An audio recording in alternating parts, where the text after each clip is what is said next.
want you to open your Bibles, please, to a very familiar passage of Scripture. We're going all the way to the beginning. So let's go to the book of Genesis. Hallelujah. We're going to go all the way to chapter 1.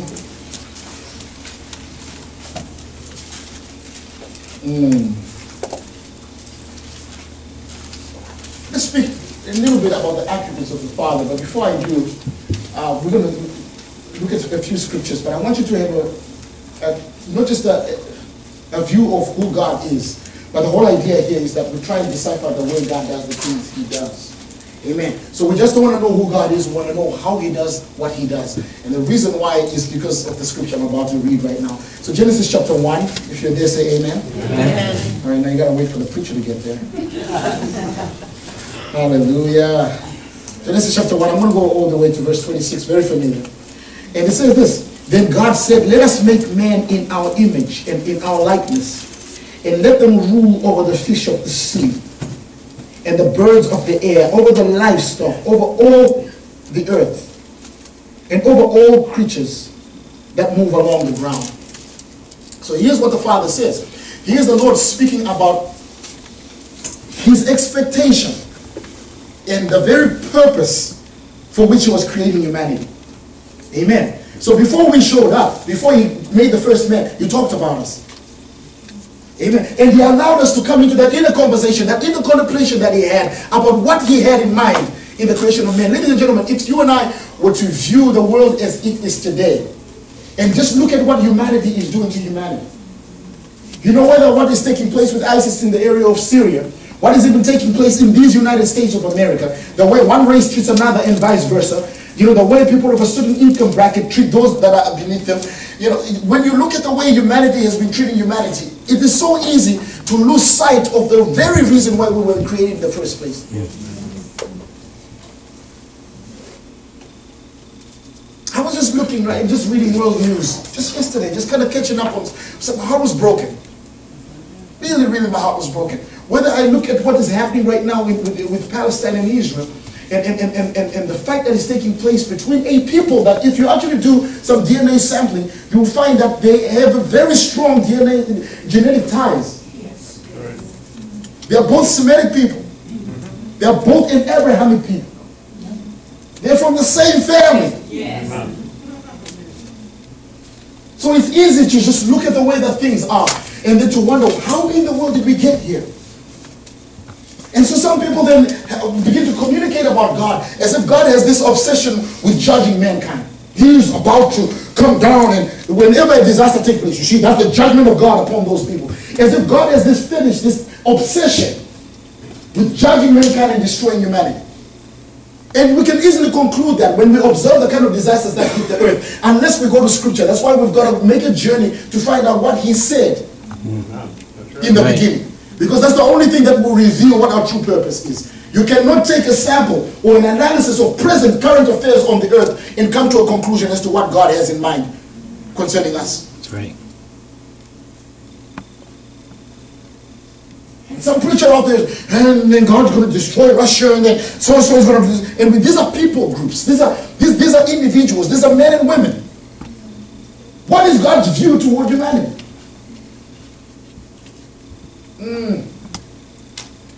Are you happy? Yes. Well, if you're happy and you know it, clap your hands. So here we go. He says this. So now this is God speaking, ladies and gentlemen, and he lays out the vision in his heart. The dream of heaven. Ah, I feel the Lord. He begins to speak about, before he even touches this creation, before he even gets to creating it, he's having a conversation about it. Amen. It's kind of like when you're about to get something you actually like, you tend to talk about it, right? If you go to the grocery stores and pick up, I don't know, I like steak, so I can use that example. But if you go to the grocery store and you just go pick up stuff, but when you're about to make a significant purchase, you want to, talk to people. Hey, what do you think about this? I was thinking about this one. There's a conversation that takes place because of the way that something contains value to you. When the Lord created the animal kingdom, he just spoke into being. It came out of like a burp. Let the earth bring forth plants. Let the earth bring forth creatures. Let walk on the surface of the earth. Let the earth bring forth fish and birds that fly over the water. A bird. I want to say a divine bird. Not all birds are created equal. Amen. But now when it comes to humanity, there was no bird. There was inner conversation. You see a counsel that the Lord takes within himself. And he begins to speak and he says, let us make man out of our image and according to our likeness. Not only that, but the Lord begins to reveal man's capability. Let them have dominion over the fish of the sea, over the birds of the air, and over every... My goodness, you are talking up a storm. This being must be pretty special to you. Yes. Because as gift number one, I'm going to give them likeness with me. I'll make them in my own image and according to my likeness. This one is going to be like me. The reason why that is a very important statement, ladies and gentlemen, is this. If you go, for example, to the book of Genesis chapter 2, let's turn there real quick. We might as well. I think I'm having fun. Let's see how far we can go with this. When you look at this, sometimes we have a misunderstanding of this whole conversation that takes place in Genesis chapter 2. From verse 19. And now God had formed out of the ground all the beasts of the field and all the birds of the air, and he brought them to man to see what he could name them. And whatever the man called each living creature, that was his name. So the man gave the names to all the livestock, the birds of the air, and the beasts of the field. But for Adam, no suitable helper was found. Amen. So, but for Adam, no suitable mate, or there was none that was compatible to him. That's what certain scriptures say. Now, the Lord was not talking about just marriage. The Lord was revealing a divine principle here. So here's what happens, right? So the Lord puts Adam in the most beautiful place ever created. Right up until now, how many of you have ever been to like a botanical garden or some real beautiful place? Anybody know? My goodness, when you see the plants and the gardens and all this, and I remember one time in England, just going into, I think it was Hampton Court, which was one of the, whatever, I think one of the Henrys owned that. The way everything was so meticulous, was so beautiful. It was, now imagine Eden was infinitely more beautiful than anything. We've already lost multiple species in animals and plants. They were all present. So Adam saw creation at its most beautiful. But as beautiful as it was with the animals and the plants, heaven was not satisfied with man's dilemma. Because when man looked around him, he saw no other entity that looked like him. So he could relate to the animals. You know, people have done that. They're animals that just want to be, you know, they're at home with 19 cats. They love their cats. You know, they're people that love animals, right? But here's the thing. For Adam, he was in the most beautiful place ever created, surrounded with the most pristine, the most picturesque, you know, scenery ever witnessed on earth. And yet heaven found that he had a dilemma, because when he looked to the left and he looked to the right, he saw many beautiful things, but none that was compatible to him. What that means is this, is that there was none with which he could enjoy a relationship, a one-on-one, an equal status relationship. And that's why the Lord says it is not good for men to be all one, or to be alone. I'll make a helpmate compatible to him. The reason why God is familiar with men's dilemma is because Genesis also reveals what might be a dilemma that God might have had. Or does God have a dilemma? Well, let's find out. Here's what. So when you look at eons, I don't know how God was by himself in the kingdoms of eternity. We don't know how long it was before God went to work in creating the first man. But all we know is this. There was nothing and no being, according to the recorded scripture, that looked like him. So the angels, they don't look like God. Have you read the book of Isaiah?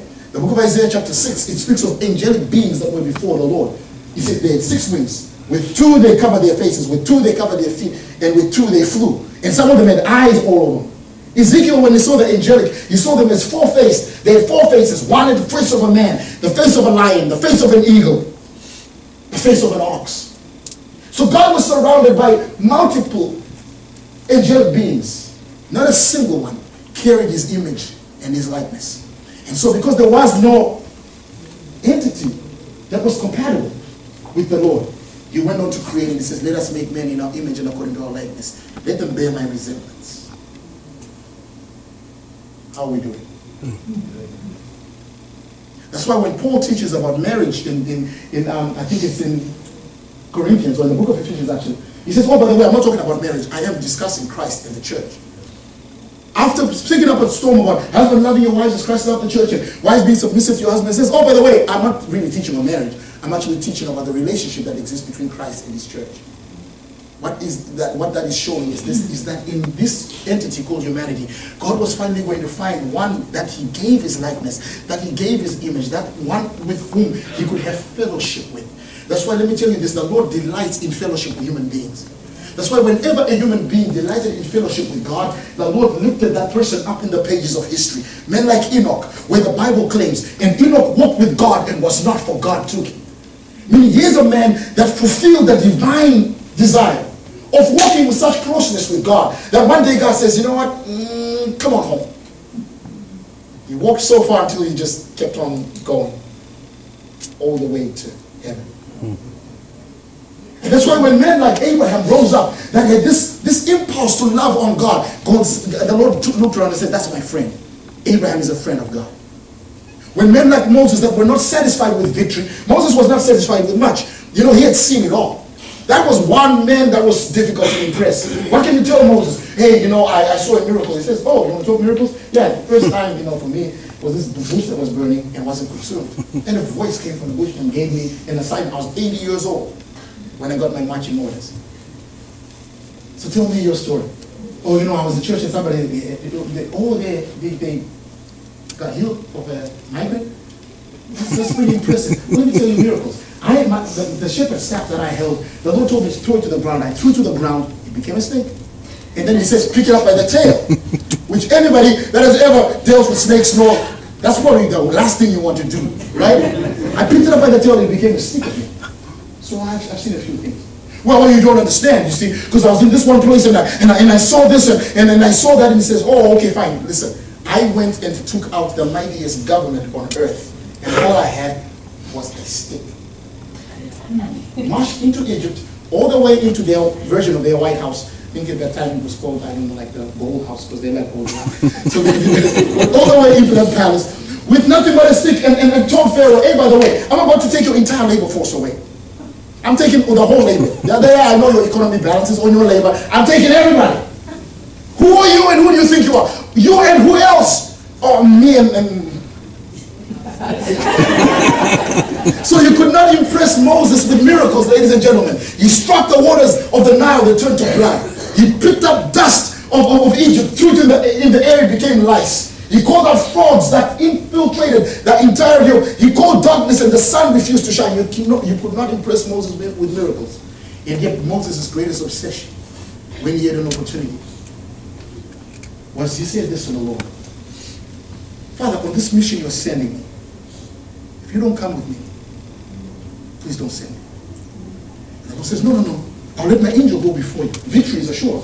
The angel I'm sending is pretty awesome. You know, he's strong. He can do some damage against your enemy. He will make you look good. Moses says, that's not what I want. If victory is all I wanted, I'll take an angel. I'll take half an angel. But it's not what I'm interested in, Father. What I'm interested in, if you're not there, I don't want to go there. That's why Moses so rocked the heart of God. Because he says, you see, son, that's the reason why I created mankind in the first place. Was to have this kind of relationship. That you're not satisfied with any way that I'm not. That's why Moses is preached today. And he's a hero in all the, in Christianity, he's a hero. You know, even in Islam, he's a hero. Why? Because one day a man broke the heart of God and said, all these things that you've given me, I appreciate it, Father. But what I want more than all of this is you. And because he moved according to the original assignment of man and fulfilled what the Father had in mind in the first place, was intimate and close fellowship with one that looked like him.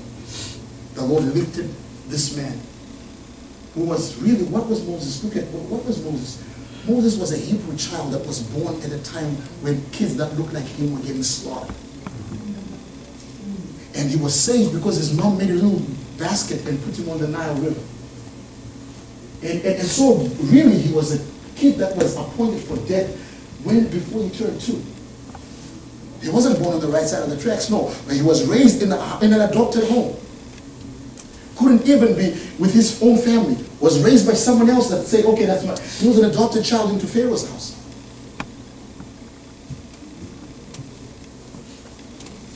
But his story has been lifted off the pages of history to show you these men have fulfilled what was the original assignment. God had created mankind so that he could have fellowship with them.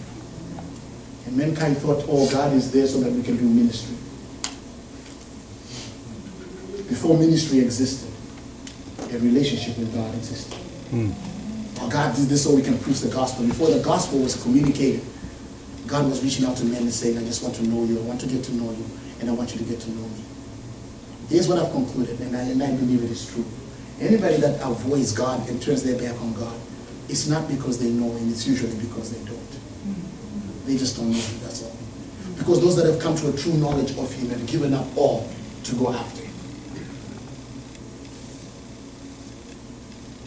Back to Genesis.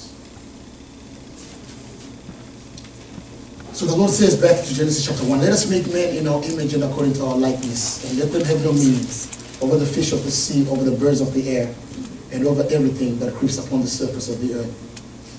So what the Lord put within the very makeup of humanity was this impulse to be like God. It's the impulse to be creative. It's the impulse to exercise dominion. It was given before man fell. And some of it was lost after sin came in. But some of that original impulse still exists in humanity. That's why right now, ladies and gentlemen, there's a rover that's on Mars playing iTunes. Believe it or not, that Spirit rover that we sent to Mars is playing iTunes, it's playing music up there. It's just traveling all by itself, and people taking pictures. And you say, but listen, why? Because there was this impulse to dominate the heavens, the birds of the sky. The eagle says, listen, I can fly real high. And mankind said, I can fly into outer space. Because as amazing as you are, oh wonderful bird, something in me says I was given dominion and authority about you. So however high you can fly, I'm going to figure out how to fly higher. Well, you don't understand. I come to right to the edge of the atmosphere. And man says, yeah, but we're going to land on the moon. It is that divine impulse. It's never going away. And you and I can tune around and say, but you know, yeah, it's in the great white says, listen, I'm surveying the waters of Cape Cod, looking for a swimmer, especially above the water, that I might eat. Right? No, I'm goofing off. You get the point. The great white shark is swimming in the waters, right?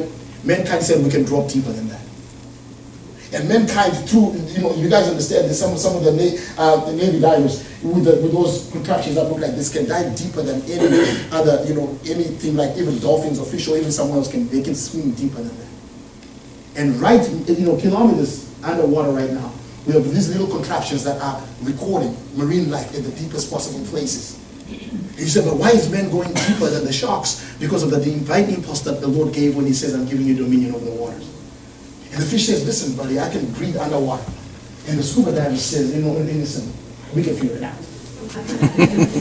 We don't have the lungs to do it, but we'll create something that will do that. How we do it? Amen. Amen. The cheetah says, I'm the fastest land animal. I can break 60 miles an hour, 100 kilometers an hour. I do that, yes, for 15 seconds, but I can do it. And then mankind comes and says, you know what? We're going to break some land speed records. And they go to contraption. And going hundreds of miles an hour. Risking life and limb. And you wonder, why are people so foolish? Why would they do that? It's part of that divine impulse that the Lord put within mankind. There's no other animal or any other species that is trying to break records. Amen. The lion is just trying to, I just want to eat and sleep, okay? But humanity is like that because of that divine impulse. What I want to share with you is this, is that what the Lord put in was his stuff. He put it deep within the hearts of man. Deep within the very makeup of humanity. Right now, I think the Air Force just came up with a flyer that they are hoping can break Mach 4, can go 4 times the speed of sound. Back in the 50s, when Chuck Yeager first broke, you know, the sound barrier in an aircraft that was not even as pressurized as the ones we have now. This little thing was rattling. The man had a broken rib. He almost passed out. But the impulse to go faster, to go further. That God-given impulse to be like him was put within mankind. That's why mankind is prolific and tends to be on the creative side. But here's the thing, that the dilemma that we have, which causes us to be even talking about this today, is that something happened. Something happened to our species, ladies and gentlemen, that now requires that you and I begin to come back to the original assignment. We've figured out ways to destroy this earth 25 times over. Just by the nuclear arsenal that is in the world today. They can literally destroy this planet about 25 times over. But that's what I want to talk about today. I want to talk about what happened to the original. What did God have in mind? What's this? Genesis chapter 1. Are we there? Let us make man in our image and according to our likeness, and let them have dominion. Let them have dominion. Now I want you to go to 2 Corinthians chapter 10.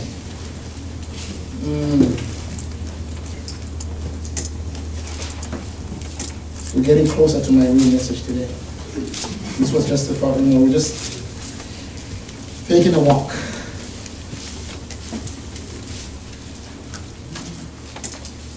While you get there, before you turn to the verse, let me just preface it by saying this.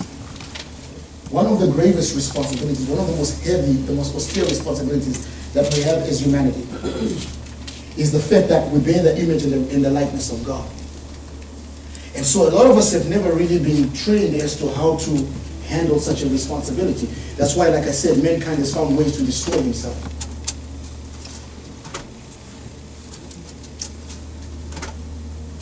The dilemma that we have right now is that the world actually knows sometimes how to walk in this divine space, for lack of a better term, than the church does. Oh, God. You are made in the image and the likeness of God, and that can be one of the most dangerous things you can ever give to somebody irresponsible. And yet can be one of the most powerful things you can give to somebody whose heart is given toward God. That means that it's impossible for you to really know yourself without taking a close look at God. You see, that was the idea. I'm going to make them to look like me, to be like me. So the only way they can truly know themselves is if they take a look at me. Because in finding me, they find themselves. Because you are a reflection. You are not the original article. This is the genuine article. You are just a copy of. So if you want to really know yourself, you've got to take a close look at God. And ladies and gentlemen, I just want to share with you that there's a lot that we know that helps us, and there's a lot that we don't know that hurts us. Because, you know, as we're walking through life and humanity, fumbling through life, stumbling over our own shoelaces, you know, can never seem to get our act together. It does not in any way reflect on what it is that we were created to be. There is more to you than the person sitting next to you than you'll ever realize. When the Lord shared with you his image and his likeness, it means that he embedded within us, ladies and gentlemen, I need you to hear me good. He embedded in us the level of potential that we have never even fully mined. We have not fully mined all that God put in just humanity. You say, but Felix, I'm a failure and I'm stumbling through life and I'm this and I'm saying, yeah, but you're able-bodied. I can take you to a woman called Tawana who's this high off the ground. She was born with no arms. Like nothing here. And yet she writes better with her left foot than I do with my right hand. Tawana is, no, seriously, if you see her foot writing, I was going to say handwriting. If you see her foot writing, it is absolutely immaculate cursive for those of us of the older generation that had to write that way. And not just that, she does her own pedicures. Yes. And she wrote a book called, Unarmed but Dangerous. And she's a speaker on the same circuit that I was trained under. An amazing woman, and this high off the ground. She's married to this football player looking like guy. Strong, buff, gym working out guy. And he's married to this girl with no arms. And he picks her up and puts her places. And that's how they travel this world. And so you look at yourself and say, well, I'm struggling through life. I can never seem to get this together. And you're able-bodied. Let me tell you this, there's more to you than you'll ever realize. This entity called humanity, my goodness, what has the Lord hidden beneath the surface? We are astounded right now when we discover oil under the earth. We are astounded when we discover gold under the earth. Oh my goodness, we found diamonds. Let me tell you this, there is more wealth beneath this dirt than there is beneath this. That's right.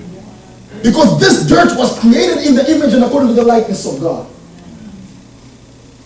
kid by 18 months gets hit with meningitis. I'm thinking Boston.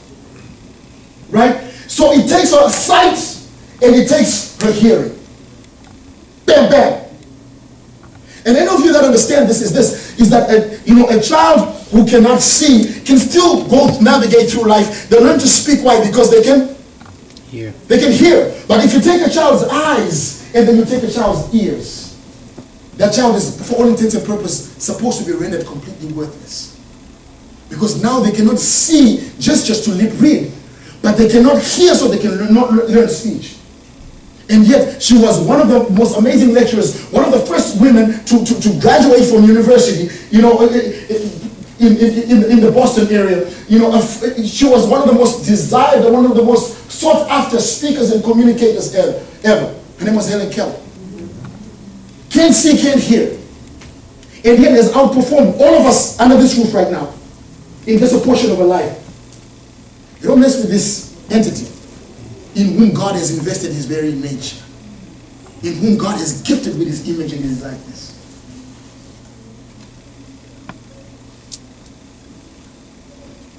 There's that guy, I think the Australian guy. Do you guys know him? Yeah. He's a funny last name. Something. Vijicic or something like that. One of the happiest guys you've ever seen. And all he is really is a head and a torso. No arms, no legs. And all he had was this one limb, big toe that stuck out. He does everything with that. That's what he uses to swim. That's what he uses to get around. And the happiest guy you've ever met is one of the most successful motivational speakers on the earth. Loves God and preaches the gospel in places that you and I haven't even been able to go to.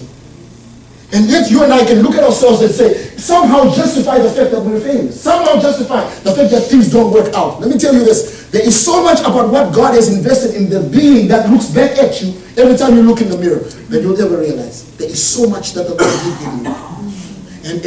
And the sad thing is a lot of people are going to live and die without ever finding out. Because something happened.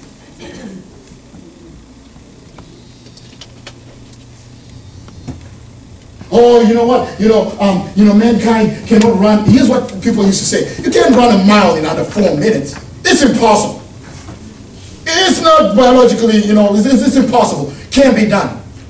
And they held that model of thinking for centuries. You understand? They used to call it the 4-minute barrier, that there's no way a man can run a mile in under 4 minutes.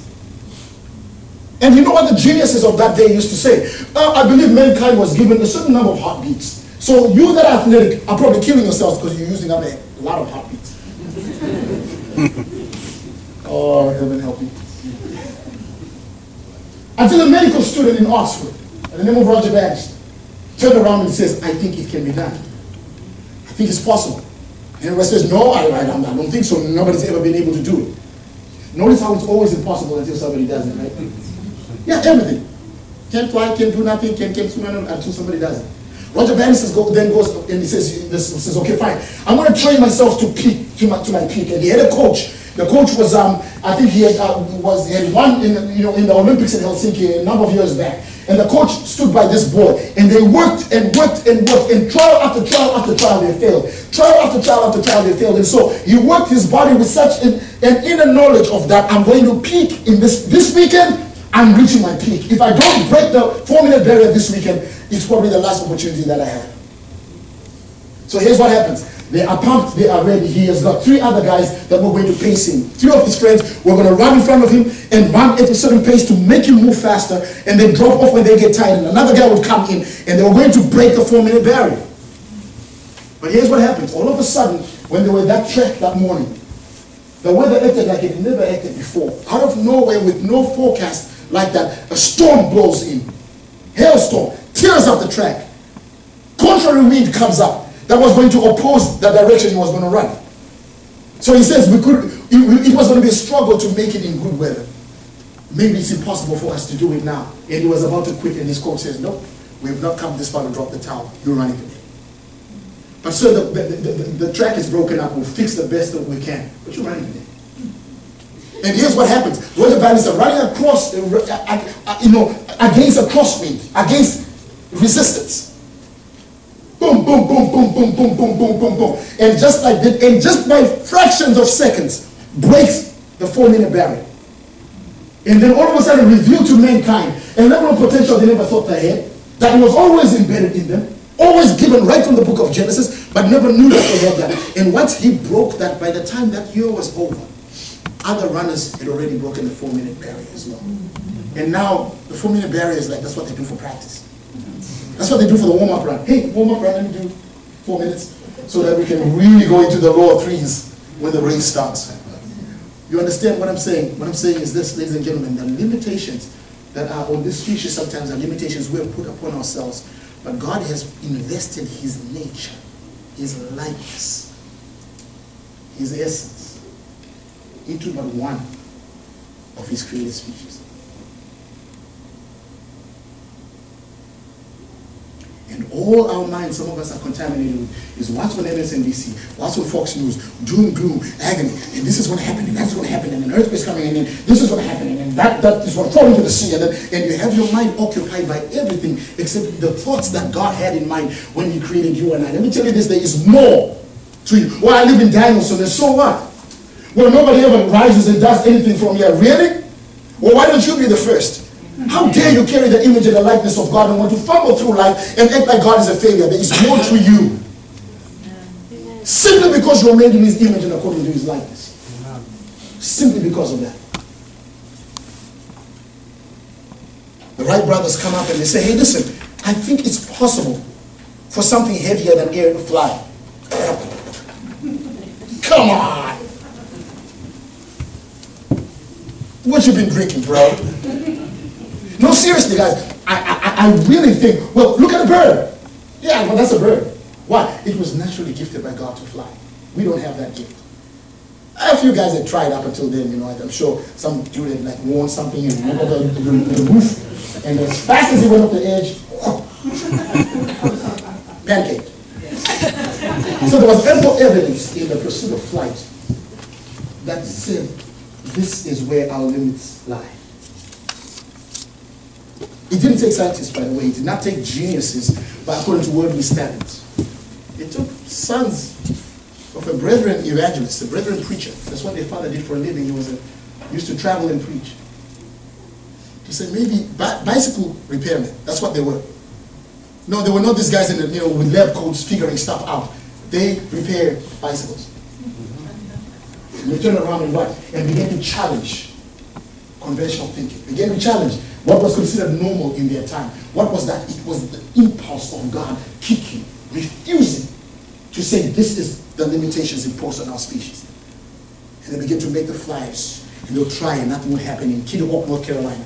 Try and nothing would happen. Try and nothing would happen. And all of a sudden there's a race toward aviation. The French are trying to beat them. And Alexander Graham Bell and his group is trying to be first. And Samuel P. Langley and the Smithsonian group is trying to beat a couple of bicycle salesmen. We're up against the world. And here's what happened one day. I looked at the wing of a bird and he said, why does the wing, the shape here is rounded and then it tapers off in the end? Could it be that that wing warp is what enables them to capture? I don't know, let's see. So they warp the wing of the flyer and all of a sudden they feel something.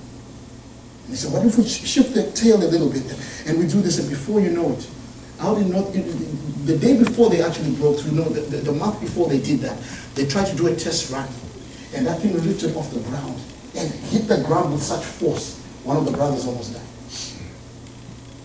That's where usually everybody quits, right? Okay, let's do something else.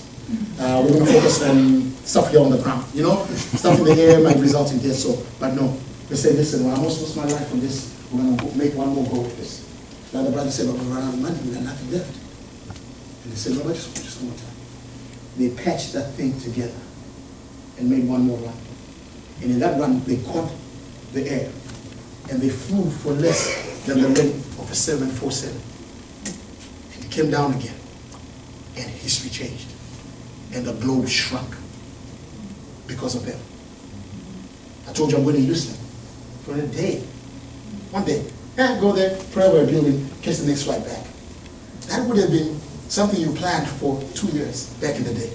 Yeah, I'm going to take 6 months to get to Houston and then turn around and take 6 months to come. I'll be back this time next year. But these boys, because they tapped into the divine instinct, I'm just trying to show you right now, I guess my whole point is this. A lot of us don't even know how to handle the image and the likeness of God that's on the inside of us. So we struggle through life. And we live our life scared of what tomorrow holds. And those that have the knowledge of keeping you scared, because let me tell you, anytime somebody's trying to make you afraid, it's because they're trying to sell you something. Amen. The 8 o'clock news is not going to tell you, hey, look at this, a man is hugging a puppy. Turn in at 8 o'clock to watch this. No one is going to turn in at 8 to watch a man hugging a puppy. Cute as that may be. You know what people will turn to? Hey, listen, Ebola could completely wipe us out. Turn in at 8 o'clock and all of a sudden everybody's in, because they're trying to captivate the imagination of men and keep it on beggarly things here on earth. And because of that, they control people's attention. Because something happened where we walked away from walking according to the nature of the Lord put on the inside of us. If you don't get what I'm talking about right now, then sometimes you don't even fully understand what the gospel is. Because a lot of you think the gospel is going to do with just about you getting into heaven. And if you got saved a number of years ago, you're not in heaven yet. If that was the whole idea of getting salvation, you would have died the day you got saved. But could it be that the Lord is still looking for an entity, a people through whom his genius will be displayed on the earth? Do you guys understand what glory is? Church people think that glory is the atmosphere, oh, the light. No, when we talk about a king, because that's who he is, the King of Kings, and you talk about the glory of the king, you're talking about his substance. You're talking about his wealth. So for Solomon, to show Solomon's glory is that people came from far to hear him speak and to watch the way he administered his affairs. When the Queen of Sheba came to watch Solomon, she saw his glory not by some atmosphere, by how well he administered what he did. She looked at the way his servants looked, those that served before him. And she says, listen, they're doing better than other kings. I've seen kings do less than Solomon's servants. My goodness, this place is run well. She says there was no breath left in her. That's how impressed she was by the way that Solomon showed his glory. What is the showing forth of glory? It's the showing forth of the king's genius, the king's substance, the king's ability, the king's wealth. So when we talk about the glory of the Lord shall cover the earth as the waters cover the sea. The disciples tried to teach you that. The first century Christians tried to teach you that. How, Felix? Watch this. They had a message that so transformed their lives, that message you and I call the gospel. They went into the greatest empire of their time, and they turned that empire upside down because of the transformative power of the gospel that they carried. People couldn't get it. They'll say, I'm this simple man. But when they speak, my goodness, they speak as no, you know, when the way they comport themselves, the way they can, you know, I'm this just fisherman. But when the genius of God was being seen in them. What I always find amazing about this gospel, ladies and gentlemen, when it does its work in the hearts of man, is I was sharing this with my Monday night group. When you look at what happened with the Goths and the Visigoths and the Vandals, which were the Germanic and the Frank tribes back in the day, these people were unlettered. These people were unrefined. They had absolutely no culture except, I can't plant and I don't know how to do the plant thing, but I know how to fight. I'll let that guy plant and I will get his stuff. That's how they live. Oh, okay, we're hungry. What are the neighbors cooking tonight? Okay, boom, hey, and they take. That's how they live. So here's what happens. You know, they come down to Danube River, cross into a Roman Empire. When the Roman Empire was now called the Holy Roman Empire, it was a Christian city. They plundered the city and they destroyed it. Back in the day, you know what? If you destroyed another army, it was considered that your gods were superior to the gods you just overcame. Because tribes fought as a deity fighting a deity. So the Visigoths may have easily thought that their gods, who are their gods? Warden, where we get Wednesday, Thor, where we get Thursday. These were the gods of the Vandals and the Visigoths. They plundered Rome, took everything, but met a message that was carried by a transformed people. And they gave up their gods and embraced Jesus. Imagine this. I just beat you, I just conquered you, but man, I don't know the way you handle yourself, man. I know I just beat you in battle right now, took everything you got. Can I have your God? Why? Because of the gospel had worked such transformation in the hearts of the believer that even the ones that overcame them in the natural were still drawn to the people they were because of the Jesus that they worship. What am I saying? I'm saying, ladies and gentlemen, what you and I have hidden beneath this is more powerful than we sometimes realize. And I watch this, I'm watching my own life, in the life of my family, in the life of my church.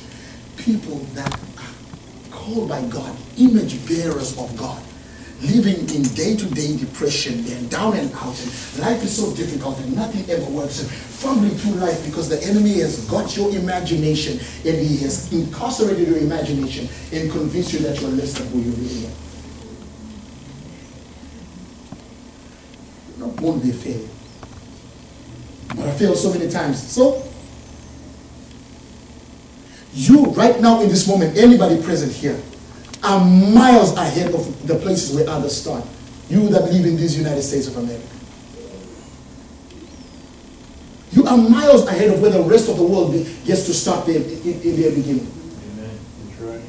Look at my father's house. I think he was at age 14 or even less. When his father turned to him and looked at him and said, okay, I think I'm done with educating you and helping you out. You gotta leave. I got your other brothers and sisters to take care of. You're out of here. Gave him $2. It was 2 pounds at that time. Kicked him out of the house.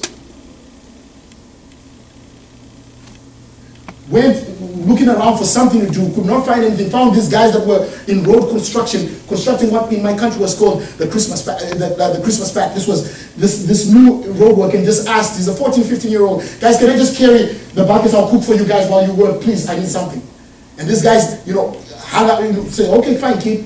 And because he was such a hard worker, the foreman began to notice that, my goodness, this kid has got such a work ethic. And when he began to show him favor, the other men got jealous, the other men that took him in, and they started talking about, in very unsavory ways about him. He had to run for his life. So he escapes out and runs for his life. He ends up in our capital city, living at the train station as a homeless guy. 14, 15. Right? In an African country. And then all of a sudden, he hears that, hey, the British South African police, that was on the streets for a few years. When he was 17, 18, he found out the British South African police is conscripting ethnic or native officers to hold the lowest rank, to be the golfers in the police force. And you know what, you might have a chance when he stood in line for days and days and days, selected for that, and the rest is history. Rose from that to be the second highest in command in my country. And what my dad taught me was this. I was like, you don't know what lies beneath this entity called humanity. The enemy knows that. That's why his mission number one is to corrupt something that I was hoping I was going to broach today, and I think I may just in the next few minutes. He has got to deal with the creative nature that is in you. And the creative nature that is in you lies in a place that we call your imagination. 2 Corinthians, please. Turn there. We're in chapter 10, right?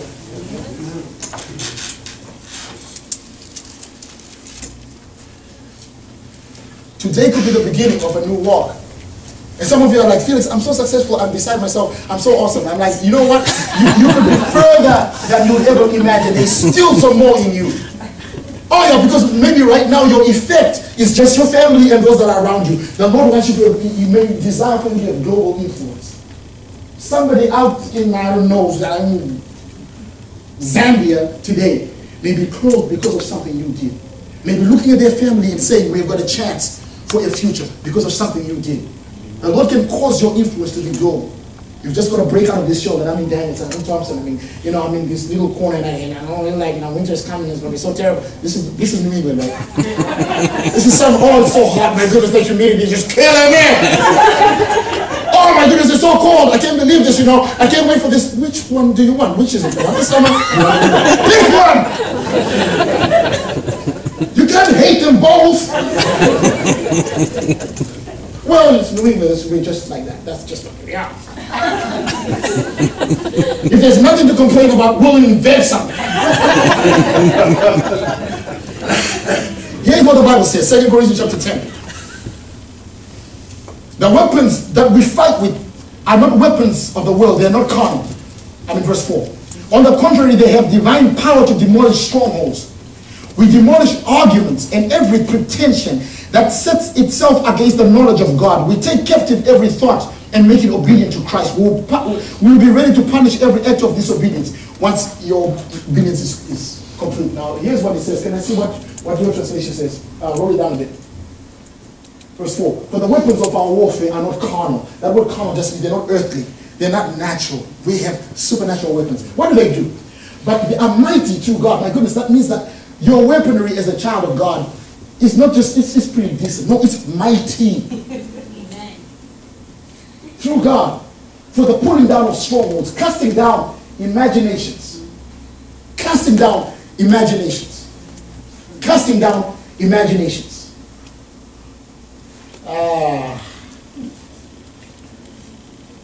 When God said, let's make men in our image and according to our likeness and let them have dominion, what was he communicating? He was revealing to you the image he held in his contemplation before he created. Right. The image was complete. What was it? It was an entity that was made in his image and his likeness that had dominion over the rest of creation. What am I talking about? That the force of creation that operates in God is that he envisions.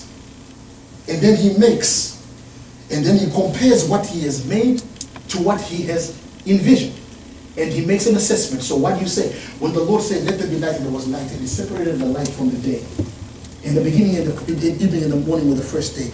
God said, behold, this is. What does that mean? It's what I saw. It's what I saw. Good is a comparative term, right? Good, better, best, or good, gooder, goodest. Depending on what part of the world you come from. Amen. But good, better, best is a comparative term. So what the Lord is saying when he says something is good, he's assessing it against what? He's assessing his creation against his imagination. And when there's congruency, what does it declare? This is good.